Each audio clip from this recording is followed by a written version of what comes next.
Did you know at that point that it was related to vaping? No idea. Vaping-related illnesses are just now in headlines, but one local woman says it's really nothing new, and she wants you to hear her message. Temperatures came in a little bit cooler than normal today, but that's nothing compared to what it's going to feel like this weekend. And with cold weather in the forecast, the city is once again talking warming shelter, and now there's a new proposal to make keeping the doors open even more affordable. We'll explain. Good evening and thank you for joining us. I'm Mark Hanrahan. It's good to have you with us tonight. I'm Whitney Ward. The weather is getting ready to take a big turn. A winter storm watch goes into effect tomorrow night. Yeah, hard to believe. Rain has already moved through the area, so let's get straight to meteorologist Michelle Boss, who's tracking the very latest tonight. Michelle? Oh, 68 degrees is what we had today, and it feels so good. We're going to be crying for that this weekend. We do have winter storm watch in effect for the area shaded in blue here. Begins Friday night and goes through Sunday morning. Heavy mountain snow possible through the weekend. Heaviest snow accumulations expected Friday night into Saturday. We're looking at 6 to 12 inches of snow above 3,000 feet. Places like Lookout Pass, Stevens Pass, Sherman's Pass are all going to see some accumulating snow, which could definitely hamper travel. Not only are we going to see snow, though, we're looking at strong winds for Saturday and Sunday. 20 to 30 mile per hour sustained winds, gusts to 50 miles per hour. And of course, along with all that comes some very cold temperatures. Right now, though, it's the calm before the storm.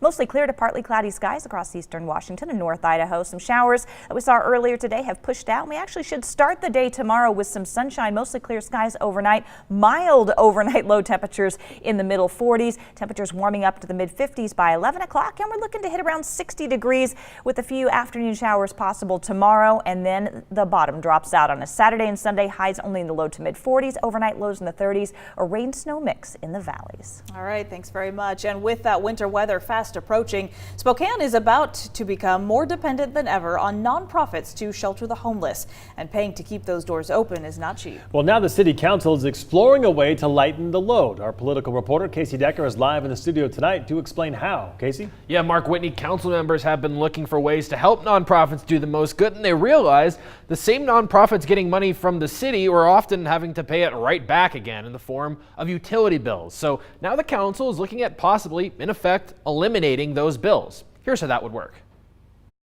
Homeless shelters would get full credits for city garbage and sewer services, meaning effectively those services would be free. They'd get water at the lowest possible rate, just the cost of the city to provide the water. That can't be totally free because of a state law. Catholic Charities estimates the ordinance would have saved them nearly $70,000 last year.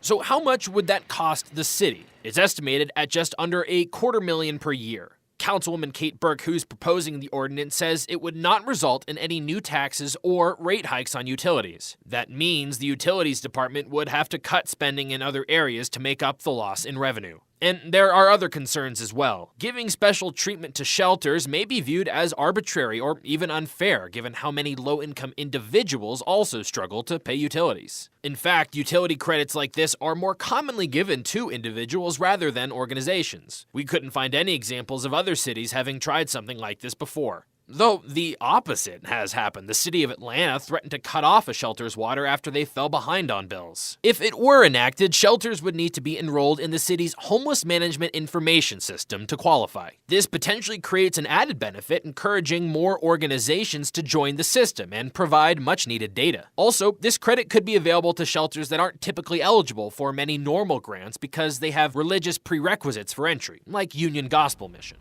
Now, the proposal is still in the early stages. Right now, the ordinance is just a rough draft, but Burke hopes it'll be included in this year's budget talks and hopefully take effect early next year. It would also effectively be a pilot program expiring at the end of 2022.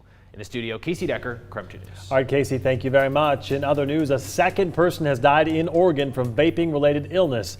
That death brings the national tally to 13 now. New numbers from the CDC show at least 805 people have gotten sick from vaping. Most of those cases involve people under the age of 34, and many of them use vaping products containing THC and or nicotine. So back when we first reported the official illnesses starting in Washington, one Spokane woman reached out to us, and she sat down with KREM 2's Jane McCarthy to share her story in hopes of helping others. At first, Zoe Helm wasn't quite sure what landed her in this hospital bed battling pneumonia. and I was throwing up and I couldn't breathe. And it's a terrible feeling to not be able to breathe. Her oxygen was dangerously low and her heart rate dangerously high. And then they started asking me if I had asthma. They're like, how long have you had asthma? I'm like, I don't have asthma.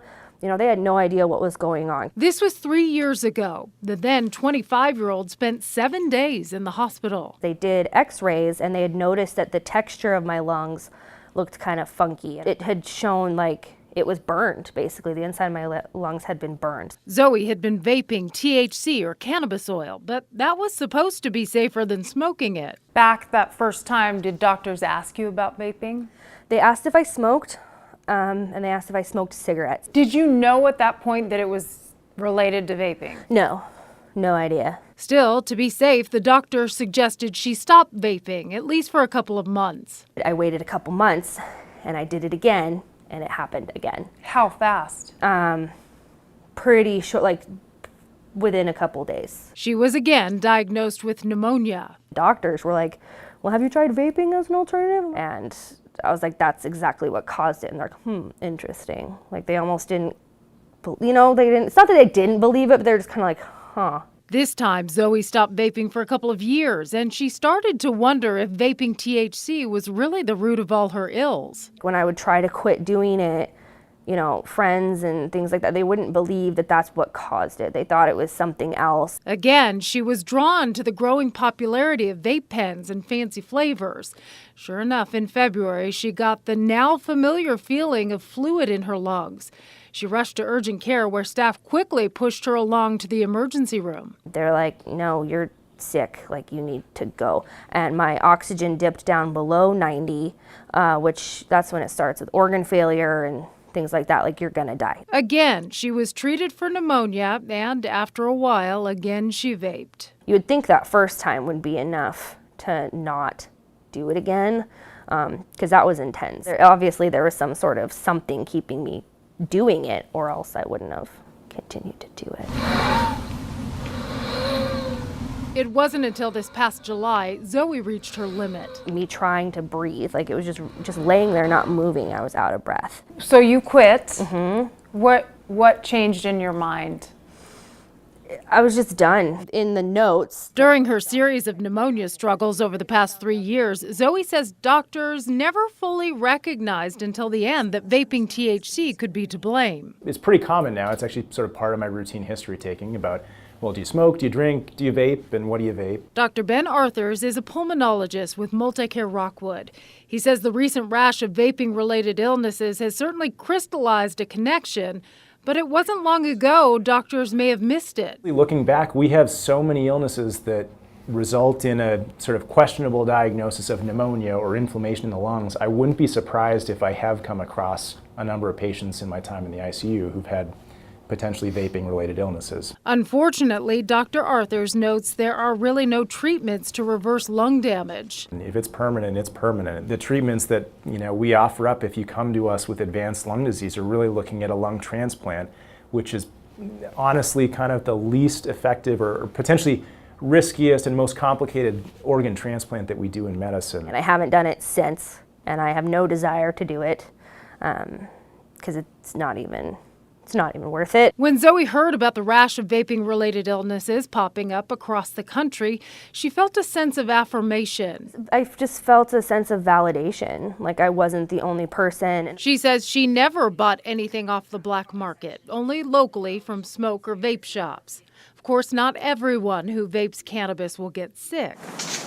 But Zoe says she hopes her story will help silence some of the speculation that perhaps all of this is just some conspiracy. It's like, no, it's real,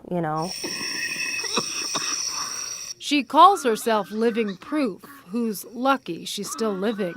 I would hope that people's stories like mine will deter people, because then, I'm not working for Big Tobacco or some sort of company like that. It's, personal stories hopefully will help. And you can read more about Zoe's story and statements from the American Vaping Association on KREM.com. In the meantime, Governor Jay Inslee is expected to announce an executive order on vaping tomorrow. State lawmakers have been pushing for a ban on flavored vaping products. He'll announce the details of that order tomorrow at 11 a.m.